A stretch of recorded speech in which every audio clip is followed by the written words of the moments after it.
Thursday, February 23rd. I've spent the whole day wallowing in self-pity. I don't know what's brought it on all of a sudden. Nothing terrible has happened. Nothing out of the ordinary. I just woke up feeling really shitty. Don't get me wrong, I'm not complaining. In fact, I quite like feeling sorry for myself. It's got a warm, kind of snuggly feel to it. And it's not a bad thing to feel, is it? I don't think it is. As long as you keep it to yourself, I think self-pity is fine. Of course, strictly speaking, I'm not keeping it to myself. I'm telling you about it. But if I accept you as me for the moment, then I think I can just about get away with it. And if I can't, who cares? The funny thing is, the more I feel sorry for myself, the less deadly it all becomes. Yes, it's all crap. It's unfair, it's unbelievable, unbearable. Well, no, it's not unbearable. Nothing's unbearable. Unbearable means unendurable. If you can't endure something, you're dead. If it doesn't kill you, you've endured it. Isn't that right? It can't be unbearable as long as I'm alive. I'm bearing it, and even if it does kill me, what will I care? I'll be dead. There will be nothing to endure. Unless, of course, there really is a place called hell. Now, there's a scary thought. Eternal fire and damnation. Devils, pitchforks, hot coals. Jesus, imagine that. You spend all your life laughing at the idea of heaven and hell, and then you die thinking that it's the end of it. But it's not. There really is a hell. It's true, after all. It's true. And you're there getting all burned up and cursed by the devil, getting your eyes poked out by screaming goblins. How annoying would that be? There's another way of looking at it. Let me think a minute. Right. Actually, there isn't anything to do with hell. It was something else I was thinking about. I was thinking about how unfortunate I am. How unfortunate to be plucked from nowhere and stuck in this shithole with no prospect of ever getting out. I was thinking, I must be one of the most unfortunate people in the world. Then I really started thinking about it. Okay, I told myself, forget about the others. Just pretend you're on your own down here. It's just you. Then ask yourself, am I the most unfortunate person in the world? Think about it. Theoretically, it must be possible to make a list. You start with the luckiest person in the world, the person who has everything they could ever want and more.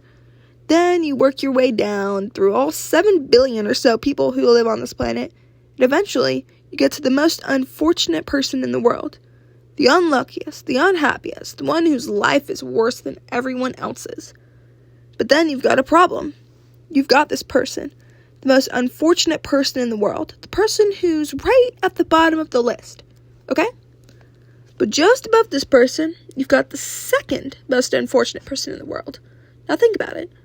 Which would you rather be? The most unfortunate person in the world or the second most unfortunate person in the world?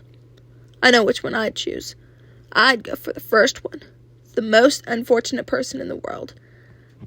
At least I'd be something. I'd have a title. I'd have something that no one else had. I mean, who the hell would want to be the second most unfortunate person in the world?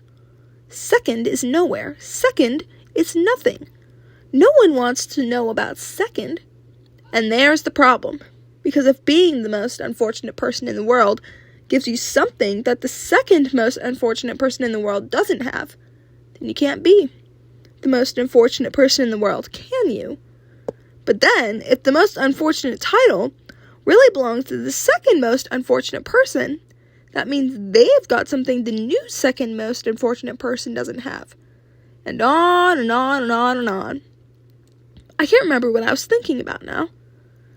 It doesn't matter. Whatever it was, it's made me feel better.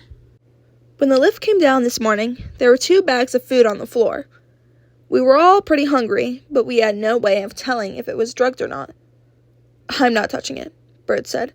I'd rather starve than go through all that again. I looked at him. He glared back at me for a moment, then looked away. There's an ugly red welt on his cheek from where I hit him. I wish I hadn't hit him. I don't regret it, but I regret all that crap that comes with it. The friction, the inference, the possibilities, the reaction, the bruised knuckles. I should have remembered Pretty Bob's advice. Bob's a born fighter. He told me once that fighting is all about attitude. Hit early, hit hard, fight dirty, cheat. And the thing I really should have remembered, if you're going to hit someone in the head, don't use your hands. Hands are fragile. They break. If you're going to hit someone in the head, use a stick or brick or guitar or your head. Heads are hard and heavy. They hurt people. They surprise people. People expect a punch, but they don't expect a headbutt. I hadn't used my head. Someone's got to try the food, I said. We can't just stand here staring at it all day. Jenny said, why don't we draw lots? What for? Said Bird. To see which one of us is going to taste it. Not me, Bird snorted. Christ's sake, said Fred, stepping forward and reaching into one of the bags. He pulled out an apple and sank his teeth into it. Half the apple disappeared in one bite. We stood there, watching him. He chewed noisily for a while, swallowing, then ate the rest, core and pips and all. Without pausing, he reached into the bag again and selected a packet of cheese, ripped it open, tore off a chunk, and stuffed it into his mouth. Hey, said Bird, slow down. You want some? Fred said, offering the cheese. Bird backed away. Just take it easy. Leave some for the rest of us. Fred grinned. He who dares. Don't eat it all, I said. Fred stopped chewing and stared at me. You what? I looked him in the eye. Don't eat it all. Save some for Jenny. She needs it more than you. He carried on, staring at me for a long moment, his eyes hard and vicious, and I thought for a moment that he was going to crush my head or something. But after a while, he just nodded his head and winked at Jenny, and gave me a cheesy smile. No sweat, he said. He dropped the cheese into the bag and picked out some chocolate and a loaf of bread. Give me 15 minutes with these. That should be enough.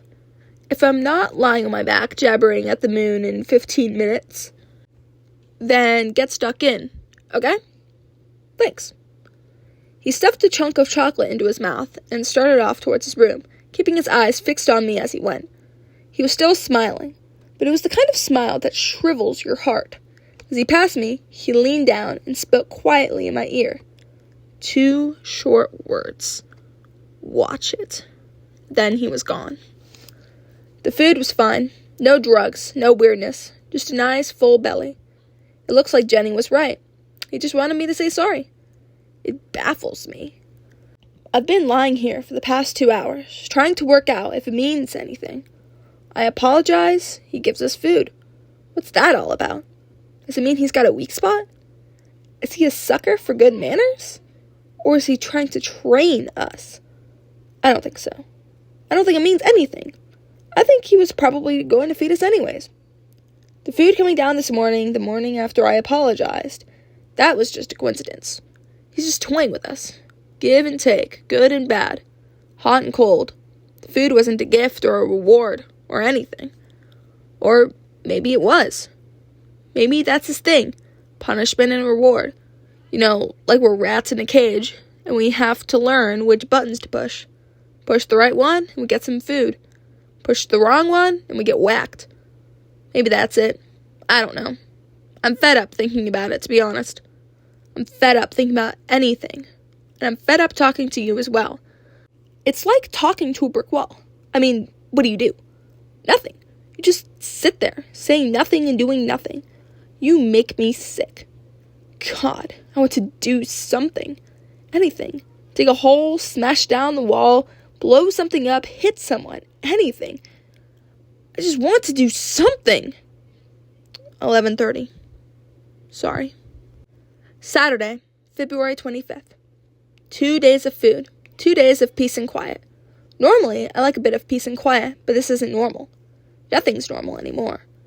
This isn't a relaxing sort of peacefulness. It's dull and deadly, like everyone's given up hope. We all spend a lot of time alone in our rooms now, me included. It's not healthy, I know, but it's hard to find the energy to do anything else. I do my best. I force myself to get up and walk around every couple of hours or so. Keeps me sane and stops my head imploding. Also, I'm still looking for a way out.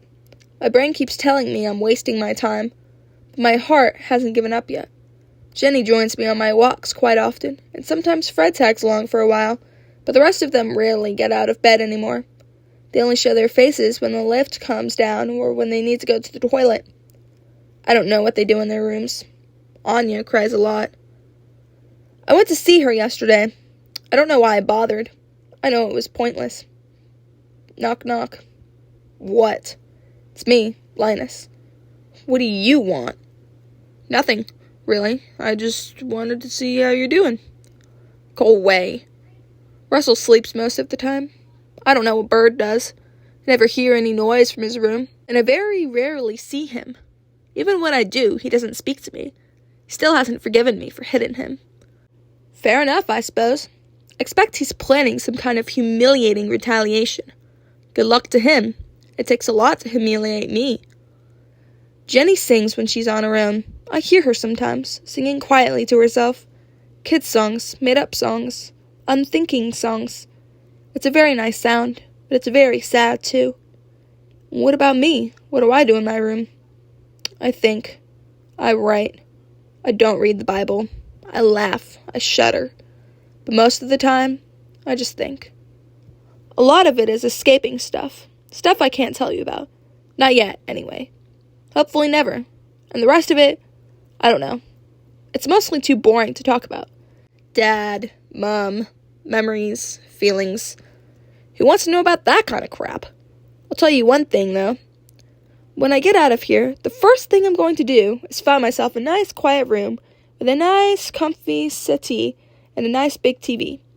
And I'm just going to lie there and watch the most boring programs I can find until every little thought has been sucked out of my head. Then I'm going to lie there some more until my emotions are drained. And then I'm going to eat a large quarter-pounder with cheese with large fries. And I'll wash it all down with a large Coke with tons of ice. And then I'm going to have a steaming hot bubble bath. And I'm not getting out until the water's cold. My fingers have gone all wrinkly. Then I'm going to have another large quarter-pounder with cheese. And then, well, I'll think about that when the time comes. Right now, I'm going to sleep.